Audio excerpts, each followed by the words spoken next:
Booster 14.1 test article leaves Massis test site, more Star Factory equipment fabrication at Sanchez, Ship 30 tile work at the build site, and the new crane is assembled at the launch site. Hi, I'm Jeff A, and we'll take a look at these and much more in this week's Starbase Flyover Update episode 47. Let's get started over at Massis. Take a look at Proky's map to get your bearings. Beginning at the structural test site, we can see B14.1 on SPMTs for a transport closure on June 21st, where it was transported to the launch site, but more on that later. To the right, additional parts for the fourth section of the structural test stand have been delivered. The Tadano crawler crane can be seen lifting one of two attachment arms. The cutout in one of the mounting plates appears to match an attachment seen on the inside face of the legs. A third of these brackets can be seen in the shadows of the leg nearest the GSE platform. Moving to the lock side of the tank farm, we can see the foundations for an additional 2 tanks have been poured. Near the entrance, new beams have been delivered. Some feature tabs used to attach Z-girts, suggesting a new building may soon appear here at Massis. Before leaving Massis, let's take a look at this image of the flame trench. Looking deep into the trench, we can see rectangular boxes on the side, which are speculated to be part of the drainage pump system. The main water supply lines are also visible. And with that, onto Sanchez. Before we start, let's have a quick look at the map. Starting at the transport stand and Star Factory workstation construction area, we see both stands that have been under construction for months have seen little change since the last flyover. With this one pretty much ready to go, and the completed ring of the second one awaiting installation of the retractable hold-down arms and other hardware. As you can see, more hardware for the Star Factory is being constructed here, with parts for a future one that we will most likely see on the next flyover, including nose cone working stations and more circle-like structures that will be used inside the Star Factory, as we saw in the first part of the latest Starbase tour by Everyday Astronaut. Rolling to the tower section staging area, we have these pedestals for more sections of the new tower. You might guess that they will be for the segments coming from Florida, but those already have them. As Elon stated in part 2 of Tim's tour, Tower B will indeed be taller to accommodate for the new Starship versions. In the outdoor storage area near the inventory tent, 2 elevated platforms with their legs are staged for one of the ship workstations in the left of Megabay 2. Like the center station, these are installed on the engine lift for easy access when making connections during engine install. Moving to the gas power plant, a paint job is taking place on the diesel tanks that were installed a few months ago, with not much progress on what we believe is an extension of the facility. To the west, another concrete pad was poured recently, most likely for more equipment soon to be installed. The parking garage is receiving a coat of dark grey to match the surrounding buildings. Now, let's move to the build site. Here's the labelled map for the build site. First looking at Megabay 2, we weren't able to see inside this flyover due to the closed door. However, to the side, additional white beams have been delivered for the continued installation of work access platforms around the back of the bay. Last week, on the 17th, Lab Padre's rovercam caught this barrel section being moved into the bay, which was shortly thereafter followed by a single ring. These are likely production pathfinders as SpaceX works to get the bay ready for the stacking of ships. With Megabay 1's door also closed, we see no noticeable changes with boosters 12, 13 and 14. As well as the recently stacked B15, which is currently 20 out of 24 rings tall. Sliding over to the high bay, we can see an aerial work platform up on Ship 30's nose cone as work progresses on the installation of the stronger tiles as well as the ablative secondary heat shield underneath, which can be seen here. We can see the ablative layer better in this ground photo by Starbase Surfer. To minimise mass gain, this secondary layer will only be installed in the central portion of the ship's heat shield where heating is strongest. Off to the side, tiles will be installed the normal way over the white felt sheet seen in previous ships, which is not resistant to the loss of a single tile. Over to the Star Factory, the new drainage pipes were put to the test this week due to rainstorms over the previous week.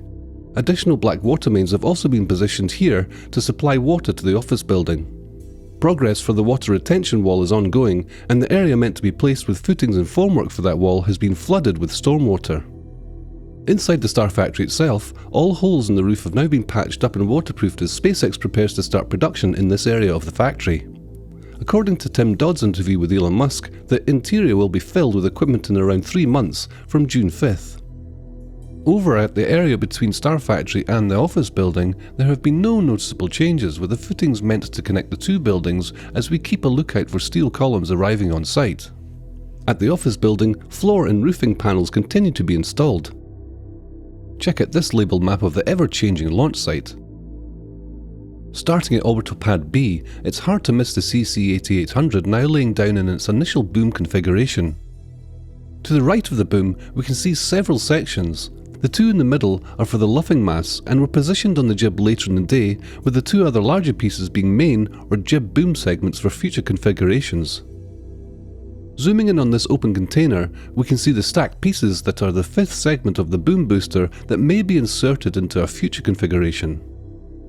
The tower base can see continued progress in placement of the structural wall panels. On June 22nd, the remaining panels sitting to the side of the tower were installed. To the bottom left on this image, we can see scaffolding being erected. Welders will need to access all the panel seams to permanently connect them to allow concrete to fill the walls. Further below the tower foundation, the CFA drill continues to place concrete piles in this area. We will need to wait a little longer to see what the pattern of these piles looks like, but the rows of steel plates being used to support the drill suggest they continue to install them along this path. To the left, dozens of rebar cages can be seen. Along the south border of the pad, many bundles of rebar suggest there are many piles to be placed in the coming months. Shifting to the last remains of the suborbital tank farm berm, only a small amount of the concrete skin remains near the electrical bunker as they sort the demolished concrete from the underlying soil to be trucked away. Along Highway 4, the removed portion of the container wall has been filled in with temporary fence. The exposed side of the remaining building structure has a wall constructed, so this will not be removed at this time.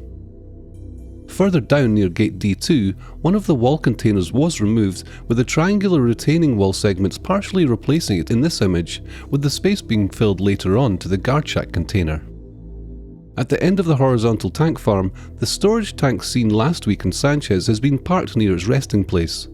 It remains on the SPMTs that transported it here while the steel stands are prepared to place it on its final foundations.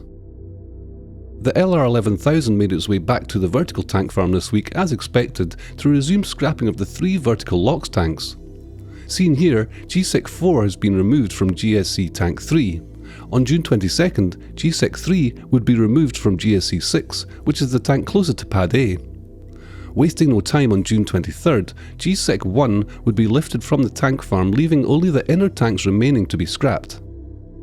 Over at the OLM, the big change is that all the scaffolding has been removed from the top of the launch ring. Hanging from the smaller Grove crane, it appears a thinner flex hose is being fed into the side door of the BQD enclosure. On June 22nd, Grover would lift B14.1 onto the OLM for some upcoming testing. Early speculation from Massis testing suggested it will be used for testing of the Chopstick's catchrail system. However, the placement on the OLM and the hose seen during the flyover might indicate alternate plans. Here's a render from Ryan Hansen on X that shows how a catchrail test may work. The render shows great detail of the working parts of the catchrails and associated hardware. Test enclosures were posted for June 25th to the 27th, with the first being revoked just hours before taking effect. On June 26th, a one-armed variation of this arm movement test posted by Ryan would commence with the left chopstick arm being moved, in what has been referred to as the slap, where the catchrail just makes contact with the article as it stops in the catching position. At the time of this writing, 6 of these tests had been performed, with crews taking time to inspect the catchrails and other systems between tests. Well, that's it for episode 47 of Starbase Flyover Update. Thank you for choosing to fly with RGV aerial photography, and I hope you all enjoyed the flight. If you liked what you saw today, please subscribe for more episodes and content so you don't miss out on the new videos each week, and leave a thumbs up on the way out. To receive the latest images and to join in the conversation on the day that they are taken, please consider joining RGV's Patreon. I'm Jeff A, and I'll see you next week from 10,500 feet.